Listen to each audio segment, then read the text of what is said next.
এ রাত কি কেটে যাবে ঘুমে অলসে, তুমি কি জানবে না তোমার নিজেকে আল্লাহকে। সিজদায়ে নত হও, অশ্রু ঢালো, আল্লাহর শরণে হৃদয় গড়ো, প্রাণ খুলে সব কথা বলো প্রভুকে, বলো প্রভুকে। এই রাত কি কেটে যাবে ঘুমে অলসে। আউযু বিল্লাহি মিনাশ শাইতানির রাজীম।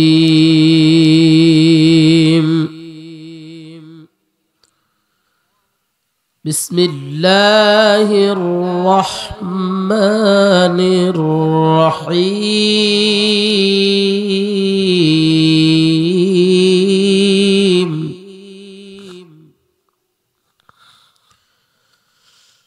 وَإِذَا قِيلَ لَهُمْ آمِنُوا كَمَا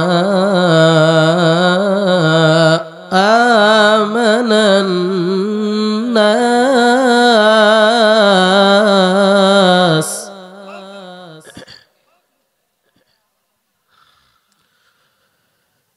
كَمَا آمَنَ النَّاسُ قَالُوا أَنُؤْمِنُ كَمَا آمَنَ السُّفَهَاءُ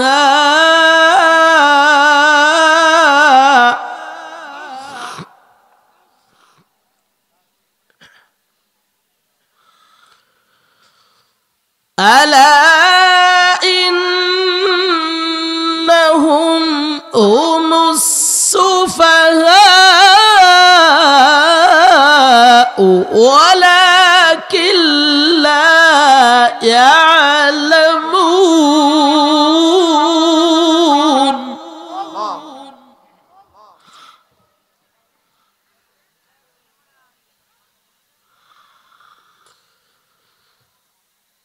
وَإِذَا لَقُوا الَّذِينَ آمَنُوا قَالُوا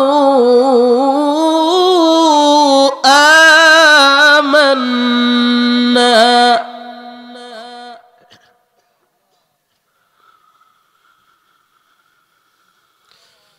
وَإِذَا خَلَوْا إِلَى شَيَاطِينِهِمْ قَالُوا إِنَّا مَعَكُمْ إِنَّمَا نَحْنُ مُسْتَهْزِئُونَ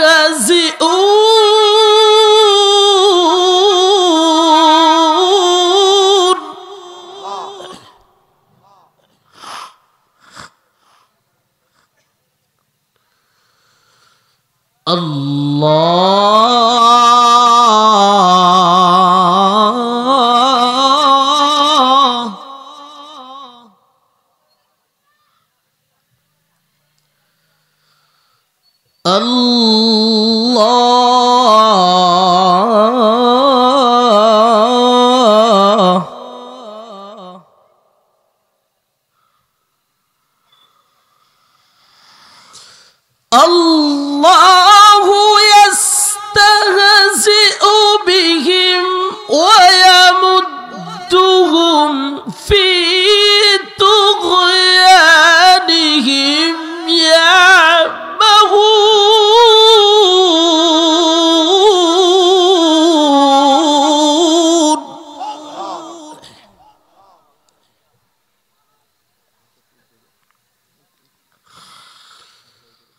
الله يستهزئ بهم ويمدهم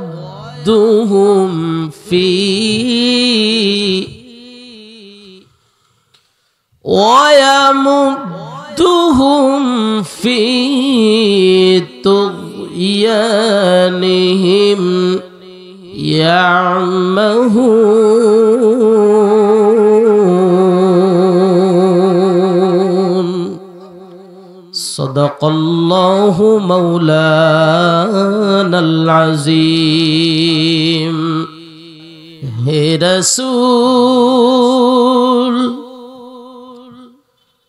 বুঝি না আমি রেখেছ বেঁধে মোরে কোন সুতোয় তুমি রেখেছ বেঁধে মোরে কোন সুতোয় জানি না গোপনে কেমন করে জানি না গোপনে কেমন করে হৃদয়ে গড়েছ প্রেমের বলয় হে রাসূল বুঝি না আমি রেখেছ বেঁধে মোরে কোন সুতোয় তুমি রেখেছ বেঁধে মোরে কোন সুতোয় তোমারি নামে আনন্দে দুলি তোমারি নামে দুনিয়া ভুলি কি জাদু রাখা ওই নামেতে খোদার পরশে যে নাম আরশে আল্লাহর পরশে যে নাম আরশে নাম মুহাম্মদ শুধু মধুময় হে রাসূল বুঝি না আমি রেখেছ বেঁধে মোরে কোন সুতোয় তুমি রেখেছ বেঁধে মোরে কোন সুতোয়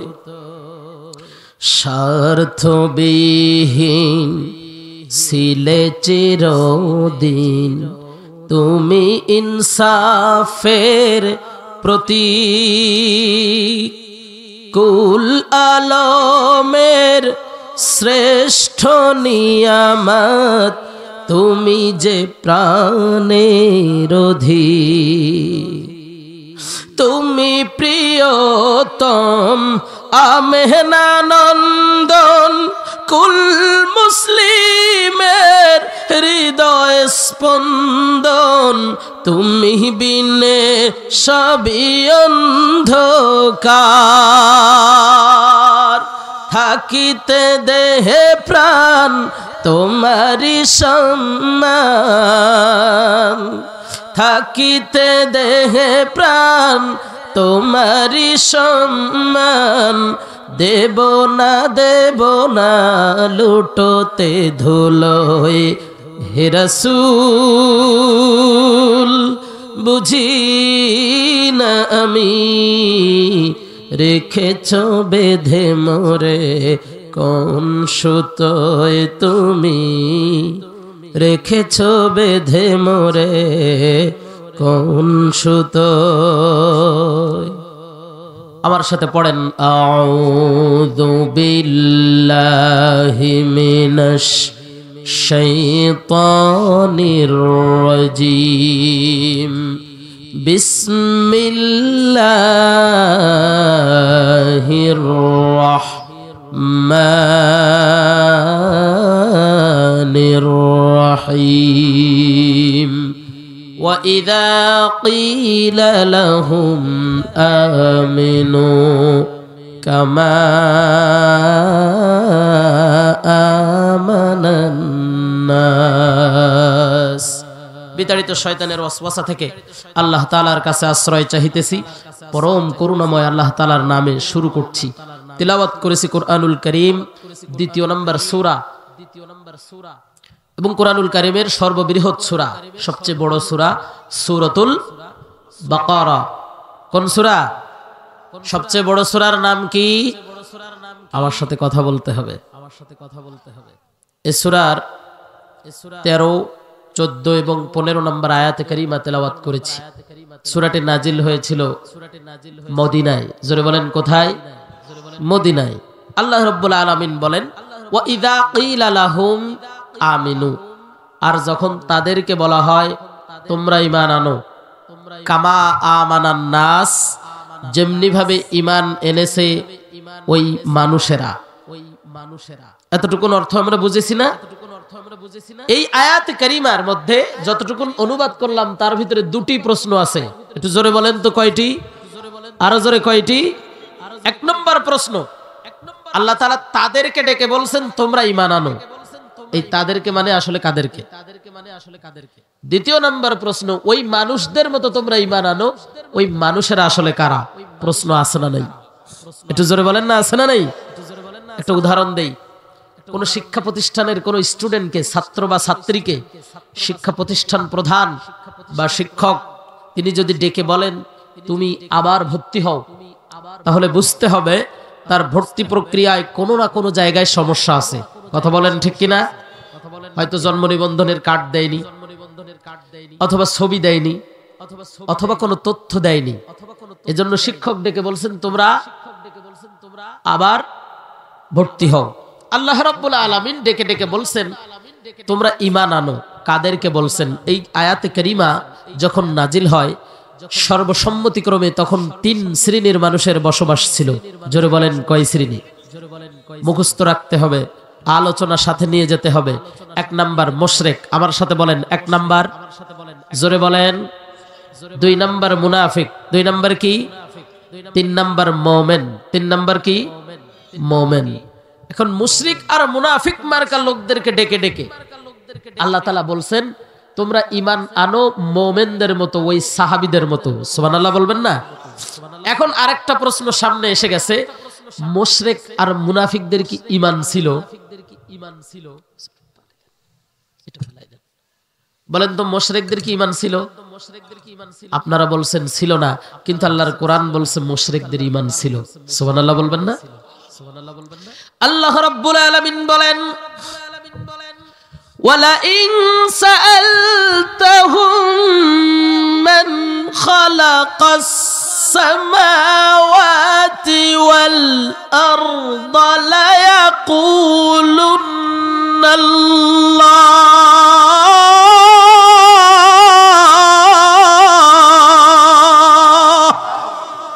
আল্লাহ রাব্বুল আলামিন ডাক দিয়ে বলছেন, ওগো নবীজি, আপনি যদি ওই সমাজের মুশরিকদেরকে ডাক দিয়ে দিয়ে জিজ্ঞাসা করেন, ওয়ালা ইন সাআলতাহুম, তাদের কাছে যদি আপনি প্রশ্ন করেন, মান খালাকাস সামাওয়াতি ওয়াল আরদ, আসমান এবং জমিনের সৃষ্টিকর্তাকে।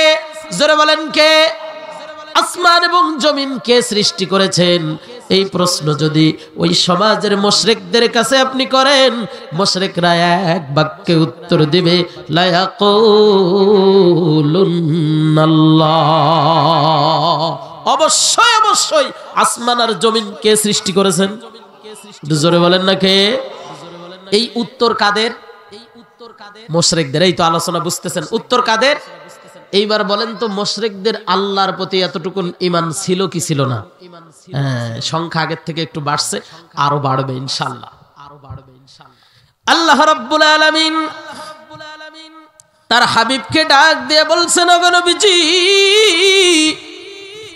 সমাজের মুশরিকদেরকে যদি আপনি ডাক দিয়ে দিয়ে জিজ্ঞাসা করেন, কুল মান ইয়ারযুকুকুম মিনাস সামাই ওয়াল আরদি, আসমান আর জমিন থেকে কে তোমাদেরকে রিজিক দেয়? এক আয়াতের মধ্যে আল্লাহ রাব্বুল আলামিন অনেকগুলো প্রশ্ন করেছেন, মানে তার হাবিব মুশরিকদের কাছে অনেকগুলো প্রশ্ন এই আয়াতে কারিমার ভিতরে রেখে দিয়েছেন। ওগো নবীজি, যদি আপনি ওই সমাজের মুশরিকদের কাছে প্রশ্ন করেন, আসমান আর জমিন থেকে কে তোমাদেরকে রিজিক দেয়? জোরে বলেন কে? আর জোরে কে? যদি আপনি প্রশ্ন করেন আসমান আর জমিন থেকে কে তোমাদেরকে রিজিক দেয়, 2 নাম্বার প্রশ্ন, আম্মাই ইয়ামলিকুস সামআ ওয়াল আবসার,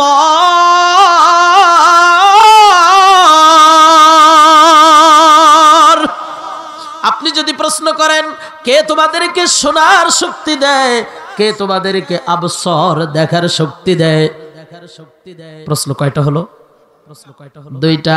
এক নাম্বার প্রশ্ন, আসমান আর জমিন থেকে কে রিজিক দেয়? দুই নাম্বার প্রশ্ন, কে তোমাদেরকে শোনার শক্তি দেয়, কে তোমাদেরকে দেখার শক্তি দেয়? তিন নাম্বার প্রশ্ন, ওয়া মান ইউখরিজুল হাইয়্যা মিনাল মাইয়িতি ওয়া ইউখরিজুল মাইয়িতা মিনাল হাইয়্যি, তোমরা ছিলে মৃত্যু, সেখান থেকে কে তোমাদেরকে হায়াত দিয়েছেন? আবার এই হায়াতের জিন্দেগি শেষ হওয়ার পরে কে তোমাদেরকে মৃত্যু দিবেন? আর সর্বশেষ প্রশ্ন, ওয়া মাইয়ুদাব্বিরুল আমরা ফাসায়াকুলুনাল্লাহ,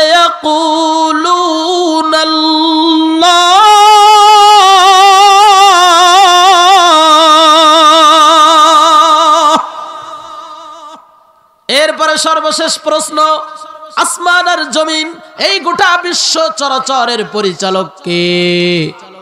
জোরে বলেন কে? এক আয়াতের মধ্যে কয়েকটা প্রশ্ন, এবার খেয়াল করেন। আসমান জমিন থেকে কে রিজিক দেয়? কে শোনার শক্তি দেয়? কে দেখার শক্তি দেয়? কে আমাদেরকে হায়াত দিয়েছেন? কে মৃত্যু দিবেন? আর এই গোটা বিশ্ব চরাচরের মালিক কে? এতগুলো প্রশ্ন যদি সমাজের মুশরিকদের কাছে করা হয়, মুশরিকরা বলবে ফাসায়াকুলুনাল্লাহ, অবশ্যই অবশ্যই সব কিছুর মালিক হলেন আল্লাহ। এইবার বলেন তো, মুশরিকদের ঈমান ছিল কি ছিল না? এখন বোঝা গেছে না? এবার আসেন তাদের কেমন ঈমান ছিল আর একটু বুঝাই। বদর যুদ্ধের দিন আবু জেহেল ইমানদারদের নেতা। কাদের নেতা? কাফের মুশরিকদের নেতা। আবু জেহেল কাবা শরীফের গায়ে যে মুলতাসিম ছিল, মুলতাসিম ধরে আল্লাহর কাছে দোয়া করছে, রব্বুল আলামিন মুহাম্মাদের বিরুদ্ধে যুদ্ধ করার জন্য বদরে যাচ্ছি, ও আল্লাহ তুমি সত্যের পক্ষে যে থাকবে তার বিজয় দিও। সুবহানাল্লাহ বলবেন না? সুবহানাল্লাহ বলবেন না?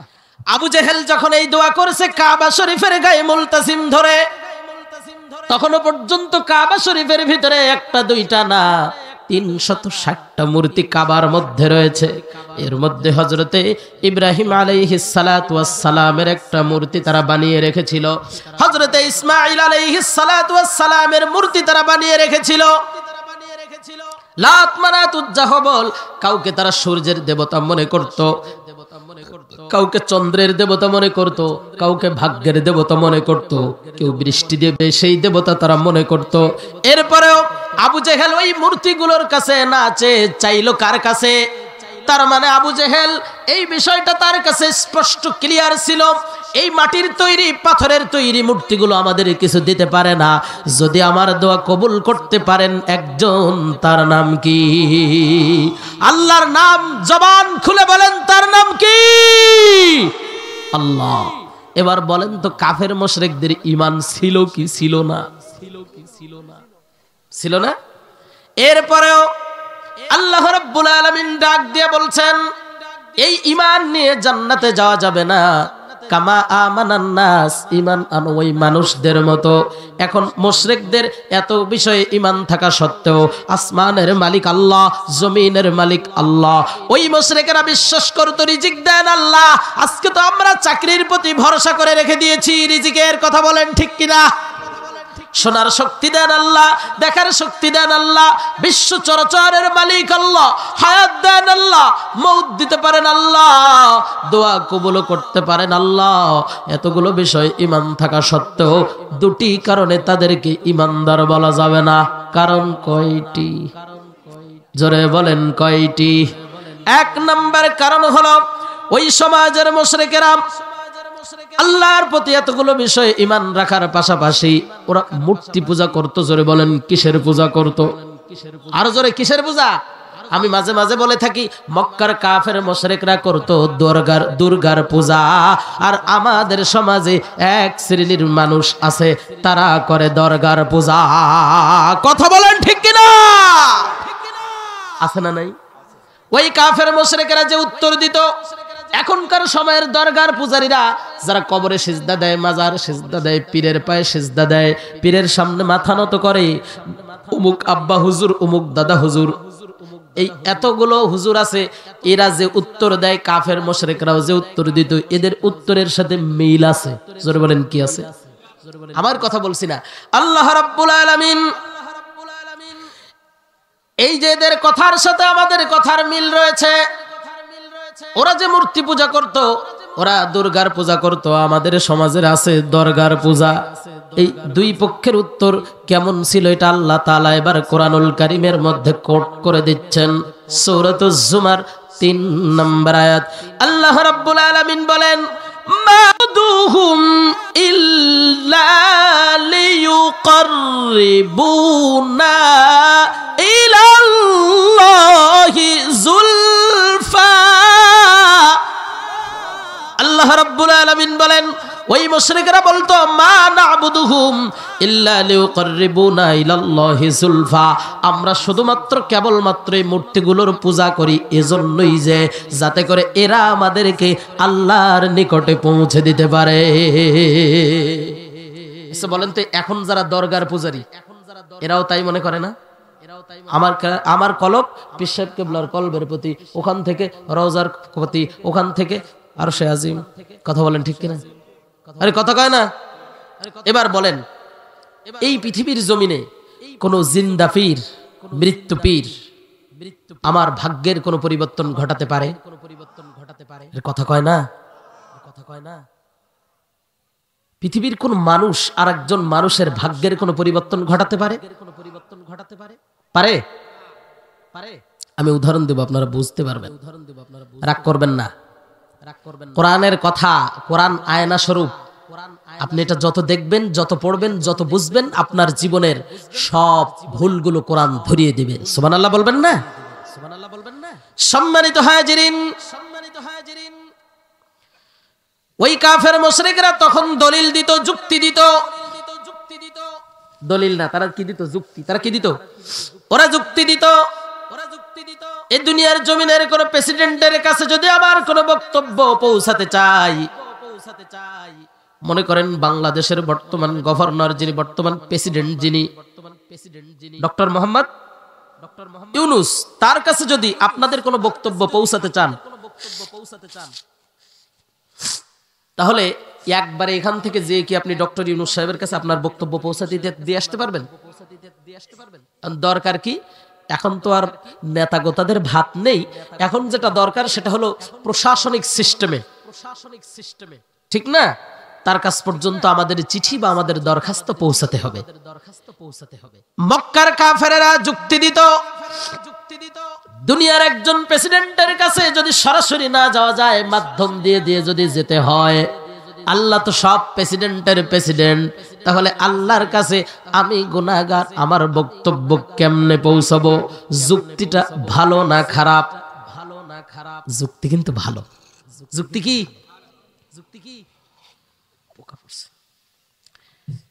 এবার আল্লাহ রাব্বুল আলামিন, আল্লাহ তাআলার বক্তব্য কি দেখেন। আল্লাহকে ডাকতে গেলে, আল্লাহর কাছে কোনো কথা পৌঁছাতে গেলে সরাসরি ডাকার বিধান রয়েছে। আল্লাহর বান্দার মাঝে যদি শুধুমাত্র কেবলমাত্র কাউকে নেতা হিসেবে মানতে হয়, কাউকে আদর্শ হিসেবে মানতে হয়, সেটা হলেন মুহাম্মাদুর রাসূলুল্লাহ সাল্লাল্লাহু আলাইহি ওয়াসাল্লাম। আল্লাহকে ডাকতে গেলে এবার কিভাবে ডাকবেন? মালিক আমার বলছেন, ক্বালা রাব্বুকুম উদউনি আস্তাজিব লাকুম। জোরে বলেন আল্লাহু আকবার।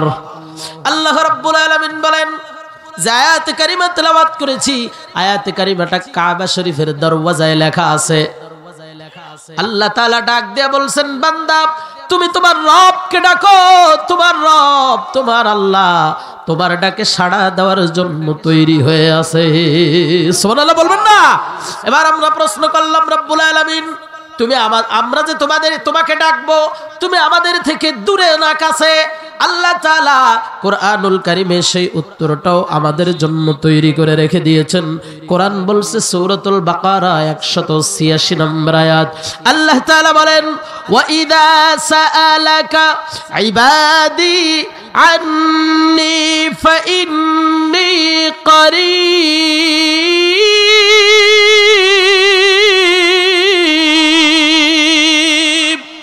আল্লাহ রাব্বুল আলামিন বলেন ওয়া ইযা সাআলাকা ইবাদি আন্নি ফাইন্নী করিব।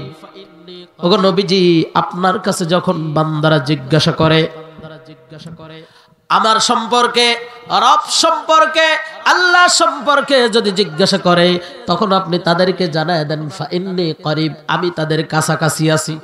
কোন জায়গায়? আপনাদের খারাপ লাগতেছে? আপনাদের খারাপ লাগতেছে?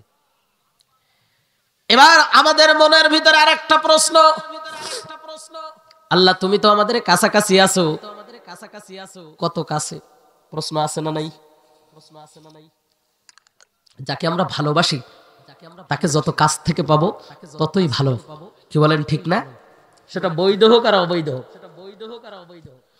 অবৈধভাবে যারা যাকে ভালোবাসে তাকেও যত কাছ থেকে পেতে চায় ততই দুনিয়ার জীবনে আনন্দ পায়। আমরা তো আল্লাহর ভালোবাসায় মগ্ন, তাহলে আল্লাহর কাছে এবার প্রশ্ন, রব্বুল আলামিন তুমি আমাদের কত নিকটে? তুমি আমাদের কত নিকটে? এই কথার জবাব এবার আল্লাহ তাআলা ডাক দিয়ে বলছেন ওয়া নাহনু আকরাবু ইলাইহি মিন হাবলিল ওয়ারিদ।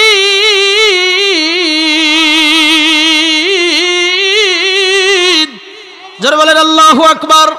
সূরাতুল কফ 16 নম্বর আয়াত আল্লাহ তাআলা বলেন বান্দা তোমার ঘাড়ের রগ তোমার যত কাছে, আমি আল্লাহ তার চেয়ে বেশি তোমার কাছাকাছি আছি।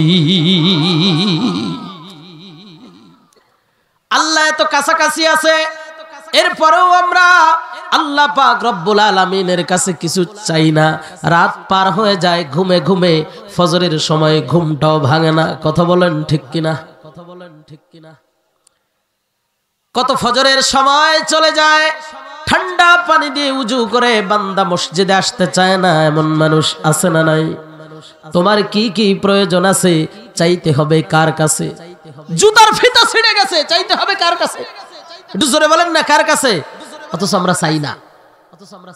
দুনিয়ার একজন নেতার কাছে রাত্র 3টার সময় আপনি যাবেন, নেতা আমার বাড়িতেই ঝামেলা হয়েছে, এই ভাই ভাইয়ের ভিতরে গন্ডগোল, গভীর রাত, জমি জমা নিয়ে গন্ডগোল, তুমি ওঠো এখন বিচার করে দিতে হবে।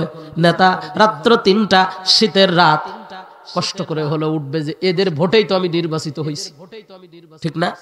প্রথম দিন উঠবে, দ্বিতীয় দিন একটু রাগারাগি করবে, 3 নাম্বার দিন যখন আপনি যাবেন তখন সর্বপ্রথম ধমক দিবে আপনাকে, দিয়ে বলবে বেটা দিনের বেলা কি চোখে দেখো নাই, রাত্রে ঘুম নষ্ট করে তোমার কাজ করে দেব।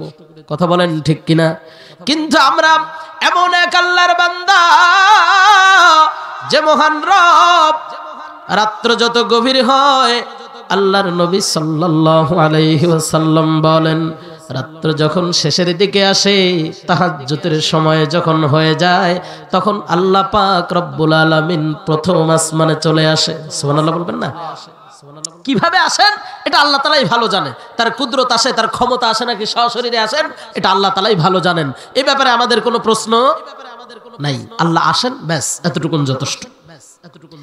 আসার পরে এবার আল্লাহ রাব্বুল আলামিন বান্দাদের নাম ধরে ধরে ডাক দিয়ে দিয়ে জিজ্ঞাসা করেন, বান্দা তোমার কি প্রয়োজন আছে তুমি বলো। সুবহানাল্লাহ বলবেন না? এই দুনিয়ায় মা বাবা যদি কোনো সন্তানের কারণে কোনো সন্তানের উপরে রাগান্বিত হয়, কোনো মা বাবা ডাক দিয়ে দিয়ে জিজ্ঞাসা করে না যে সন্তান আমার কাছে মাপ চাও, আমি মাফ করে দেব। কোনো বাবা মাকে এরকম করে? কিন্তু বাবা মা মন চায় যে সন্তান যদি আমার কাছে এসে ভুল স্বীকার করে আমি তারে মাফ করে দিব, এটা মনে মনে বলে, কিন্তু সরাসরি কিন্তু ডাক দিয়ে জিজ্ঞেস করে না বা বলে না যে বাচ্চা, যে বাবা মেয়ে তুমি আমার কাছে মাপ চাও, আমি মাফ করে দেব। এরকম কথা কি কেউ বলে? কিন্তু আল্লাহ রাব্বুল আলামিন এত দয়ার সাগর নাম ধরে ধরে ডাক দিয়ে দিয়ে জিজ্ঞাসা করেন, ডাক দিয়ে দিয়ে বান্দাকে বলতে থাকে, ও বান্দা তোমার কি প্রয়োজন আছে? তোমার গুনাহ বেশি হয়ে গেছে, আমি আল্লাহ আমার কাছে মাপ চাও, আমি আল্লাহ মাফ করে দেব। অর্থের প্রয়োজন, আমার কাছে চাও, আমি আল্লাহ অর্থ দিয়ে দেব। মেয়ের বিয়ে হয় না, আমার কাছে চাও, আমি আল্লাহ তোমার প্রয়োজন পূরণ করে দিব। কথা বলেন ঠিক কিনা? কিন্তু আমরা তো আমাদের রাত ও অলসতায় পার করি। কথা বলেন ঠিক কিনা? রাতের আধারে উঠে তাহাজ্জুদ পড়া তো দূরের থাক, আজকে এমন অনেক ব্যক্তি এখানে আছে যারা আজকে এশার নামাজও পড়ে নাই। আছে না নাই? এ রাত কি কেটে যাবে ঘুমে অলসে, তুমি কি জানবে না তোমার নিজেকে আল্লাহকে? সিজদায়ে নত হও, অশ্রু ঢালো, আল্লাহর শরণে হৃদয় গড়ো, প্রাণ খুলে সব কথা বলো প্রভুকে, বলো প্রভুকে। এই রাত কি কেটে যাবে ঘুমে অলসে। চাইতে হবে কার কাছে? এবার আসেন, মুশরিকরা কয়টি কারণে তাদের ইমানদার বলা যাবে না? এই তো ভুলে গেছেন নাকি? কয়েকজন মনে রাখছে কয়টি কারণ? এক নম্বর কারণ, আল্লাহর প্রতি ঈমান রাখার পাশাপাশি ওরা মূর্তি পূজা করে। কিসের পূজা? ওরা করতো দুর্গার পূজা, আমরা করি দরগার পূজা। কথা বলেন ঠিক কিনা? এবার দরগার পূজাটা কিভাবে করে আরেকটা উদাহরণ দিচ্ছি, আর একটা দলিল দিয়ে আপনাদের বুঝিয়ে দিচ্ছি। অনেক দম্পতি আছে যাদের সন্তান হয় না, 20 বছর 30 বছর 40 বছর বিবাহ করেছে, সন্তান হয় না। আছে না নাই? চলে যায় অমুক পীর বাবার কাছে, বাবারে একটু মাদুলি দাও, একটু তাবিজ দাও, আমার সন্তান হয় না, আমার একটু সন্তান দিয়ে দে রে বাবা। আছে না নাই? এবার ভালো করে বোঝার চেষ্টা করবেন, বউকার? আমার কন্যা। বউকার? আপনার আমার বউয়ের গর্বে পীর বাবা সন্তান দেবে কেমনে? ওর যদি দেওয়ার হয় তো ও ওর স্ত্রীর গর্ভে সন্তান, ঠিক না? এই সহজ বিষয়টা বোঝেন না? চাইতে হবে কার কাছে? ইব্রাহিম আলাইহিস সালাতু ওয়াস সালাম আগুন থেকে বের হওয়ার পর তাগড়া টকবগে যুবক মানুষ, তখনকার সময়ের বিশ্ব সুন্দরীর সাথে আল্লাহ তাআলা তার বিয়ের ব্যবস্থা করে দিলেন। গল্প বলাটা উদ্দেশ্য না, আমি শুধু বোঝানোর চেষ্টা করেছি। দেখেন, বিয়ের পর শ্বশুরালয়ে কিছুদিন থাকার পর এবার হযরতে ইব্রাহিম আলাইহিস সালাতু ওয়াস সালাম ওখান থেকে স্ত্রীকে সাথে নিয়ে বের হয়ে গেলেন। বের হওয়ার সময় আল্লাহ পাক রব্বুল আলামিনের কাছে দোয়া করেছেন, রব্বি হাবলি মিনাস সালিহিন, আল্লাহ আমাকে সৎ কর্মশীল পুত্র সন্তানের সুসংবাদ দাও। যুবক বয়সে করেছেন যে দোয়া, আল্লাহ তাআলা 80 বছরের পরে গিয়ে 82 84 86 বছর মতানক্য পাওয়া যায়। প্রায় 86 বছর বয়সে গিয়ে আল্লাহ রব্বুল আলামিন ইব্রাহিমকে সন্তান দিয়েছে। সুবহানাল্লাহ বলবেন না? এবার বলেন যে আল্লাহ রব্বুল আলামিন 80 বছরের পরে যে সন্তান দিতে পারে, ইব্রাহিম আলাইহিস সালাতু ওয়াস সালামের দ্বিতীয় সন্তান হয়েছে প্রায় 102 বছর বয়সে। এবার যে আল্লাহ 100 বছরের বয়সেও সন্তান দেওয়ার মতো ক্ষমতা যার আছে, সেই আল্লাহ সন্তান দেওয়ার মালিক। কথা বলেন ঠিক কিনা? এবার আল্লাহর কোরআন থেকে বলছি, সন্তান কে দিতে পারে? আমি বলছিলাম না, আমাদের সমাজের অনেক ব্যক্তি আছে যারা দরগার পূজা করে, সম্পূর্ণ ভরসা রাখে পীরের উপরে, মাটি নিয়ে আসে। বেশি দূর যাওয়া লাগবে না, আপনার কালীগঞ্জে নলতায় যান, ওখান থেকে ওরসের সময় দেখবেন মাটি ধুয়ে এই সেই মাটি আবার এসে খায়। মানুষের রুচি কত নিচে নেমে যায়। আরো বলবো, আরো এই সাতক্ষীরা জেলার আরো এক জায়গা আছে যে পীরের আঙ্গুল চাটে। আছে না নাই? তোমার রুচি কত নিচে নেমে গেছে যে তুমি আরেকজনের আঙ্গুল চাটতে গেছো। নাউজুবিল্লাহি মিন যালিক। সম্মানিত হাজিরিন, কষ্ট পাচ্ছেন নাকি? এবার আল্লাহর কোরআন থেকে শোনাচ্ছি সূরাতুশ শূরা 49 এবং 50 নম্বর আয়াত। 25 নম্বর পারা হিফজুল কোরআন 2 নম্বর পৃষ্ঠা থেকে সূরাটি শুরু হয়েছে। এই সূরার 49 এবং 50 নম্বর আয়াত আল্লাহ তাআলা জানায় দিচ্ছেন, খেয়াল করেন। ইয়াহাবুলি মাইয়াশাউ ইনাসা ওয়া ইয়াহাবুলি মাইয়াশাউ যুকুর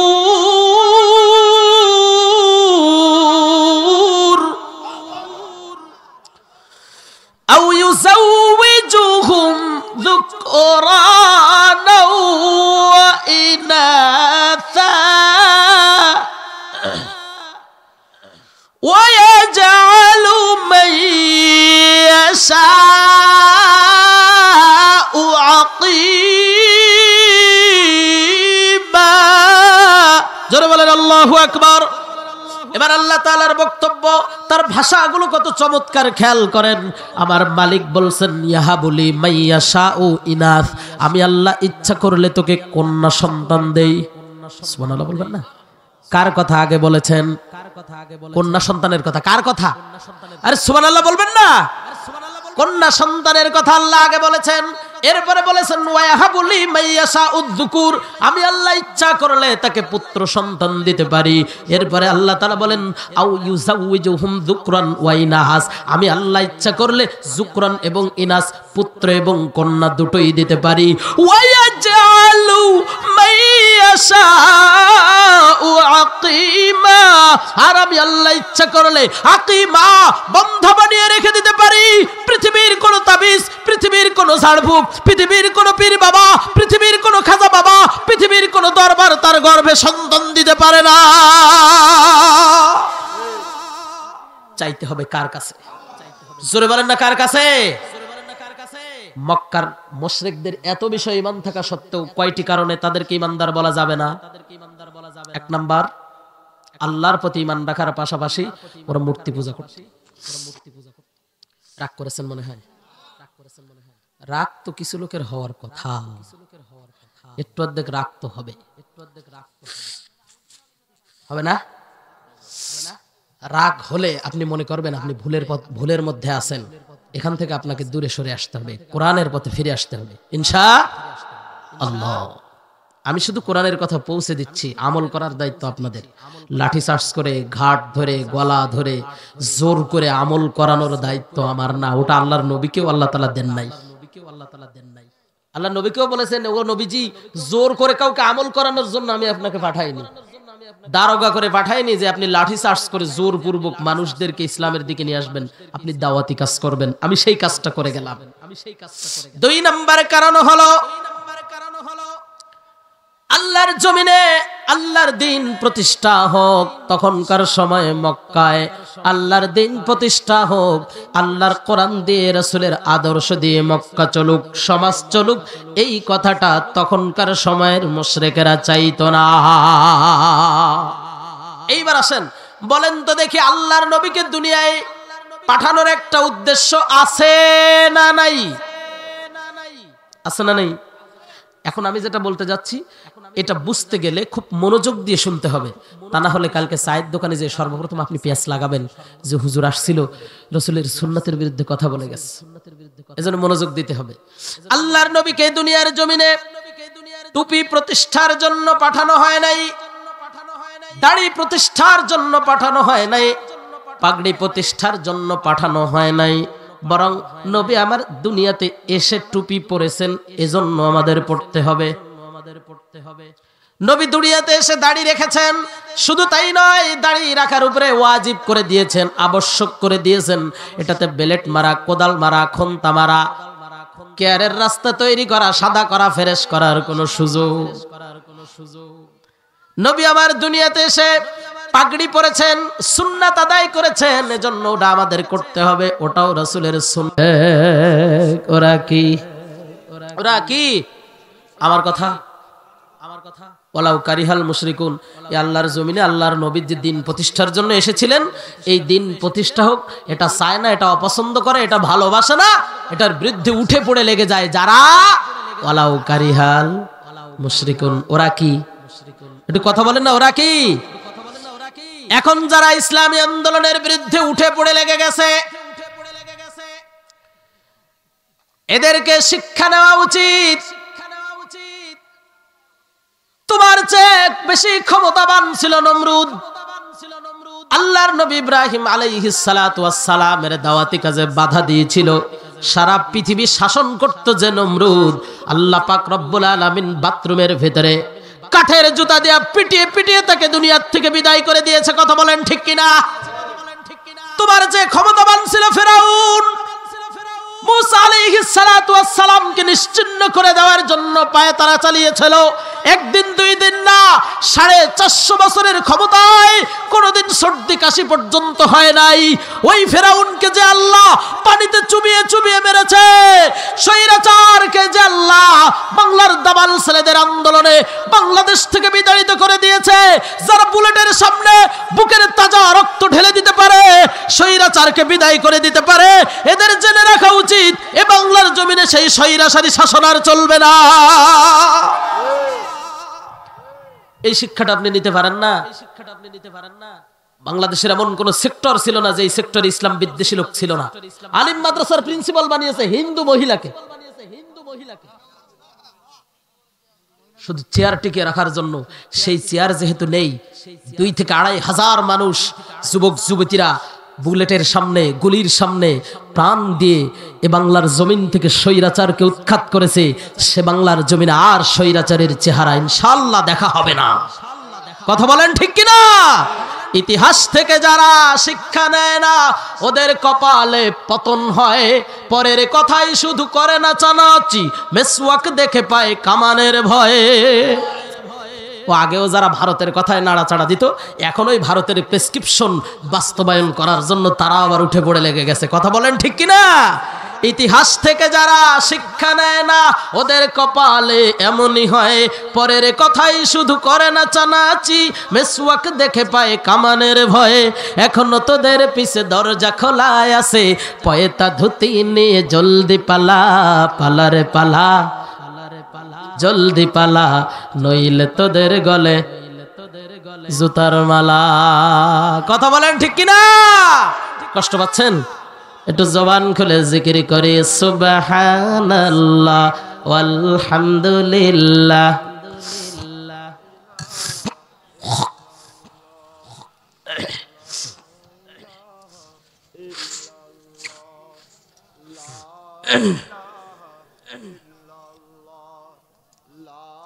লা ইলাহা, আমার নয়নে ভাসে আরবের ছবি,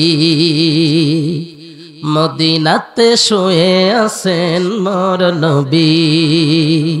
আমি যেন স্বপ্নে তাহার দেখা পাই। কি বলেন, আমরা আল্লাহর নবীকে স্বপ্ন যোগে দেখার ইচ্ছা রাখি না? আমি যেন স্বপ্নে তাহার দেখা পাই। সাল্লাল্লাহু আলাইহি আলাইহি, সাল্লাল্লাহু আলাইহি আলাইহি, লা ইলাহা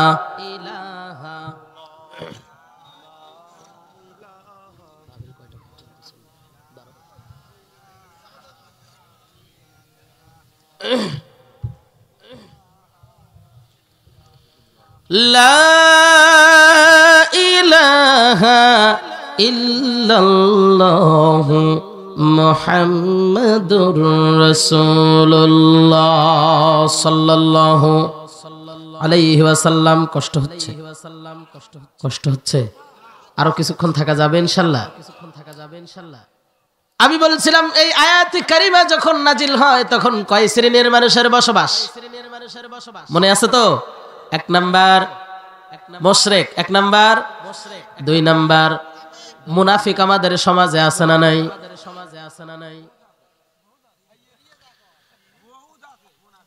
একটু খেয়াল করেন, মুনাফিক মার্কা লোক যারা এরা কিন্তু ইহুদি খ্রিস্টান কাফেরদের থেকে তৈরি হয় না। মুনাফিক মার্কা লোক যারা তৈরি হয় মুসলমানদের থেকে, ইসলাম কবুল করেছে মুসলমান বলে নিজেকে দাবি করে, এদের থেকেই নেফাকের চরিত্র বের হয়। আমি মুনাফিক বলবো না, কিন্তু মুনাফিকের চরিত্র আছে, এরকম লোক একটু ধরিয়ে দেব।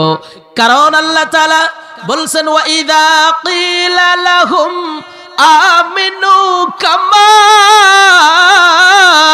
আমানান নাস, আল্লাহ তাআলা বলেন তাদেরকে ডেকে ডেকে তোমরা ঈমান আনো যেমনি ভাবে ঈমান এনেছে ওই সাহাবায়ে কেরাম, ওই ঈমানদাররা।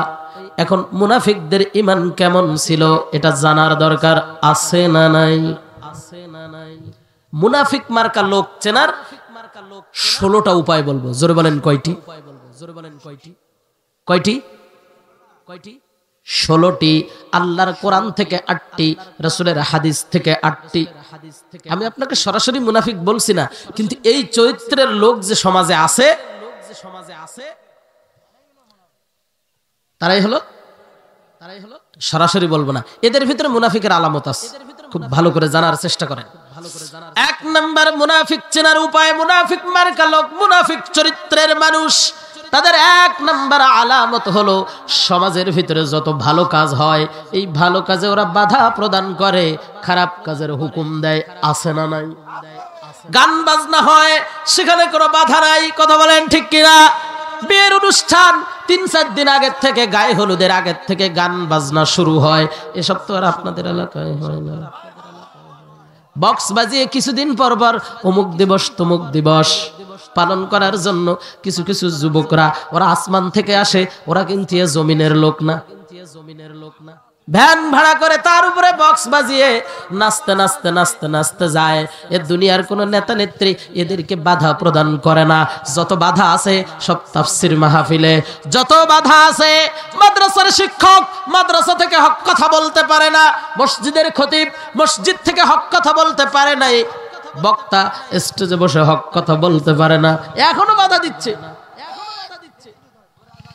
এই যে বর্তমান চলমান সময়েও অনেক মাহফিলে বাধা দিচ্ছে, আছে না নাই?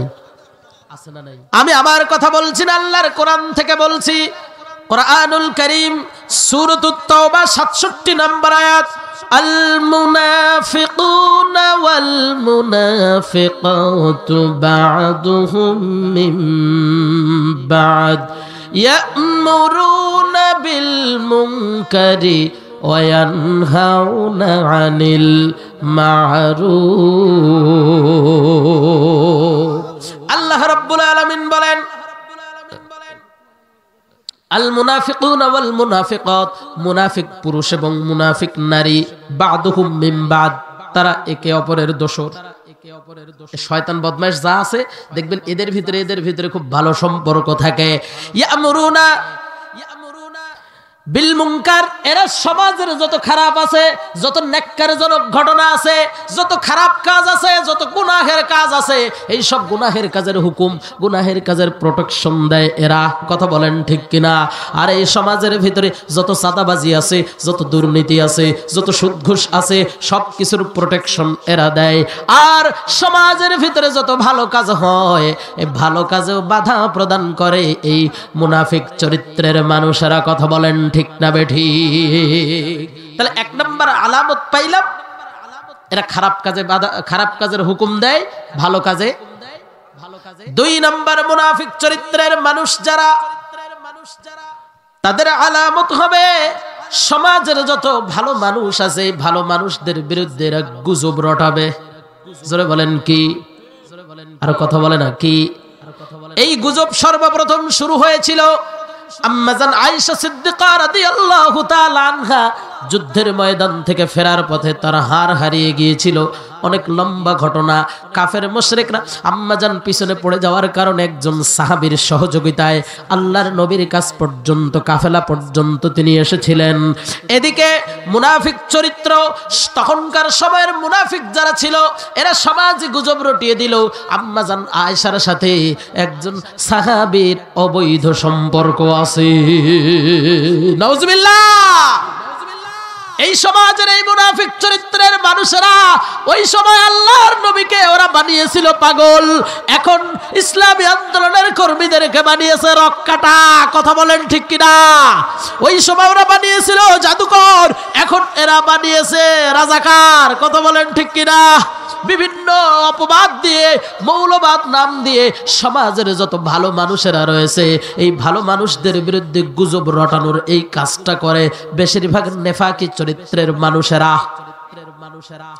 3 নাম্বার, আল্লাহর কোরআনের কথা, আল্লাহর কোরআনের হক কথা, সঠিক কথাগুলো যেখানে হয় সেই জায়গায় মুনাফিক চরিত্রের মানুষেরা বসে না।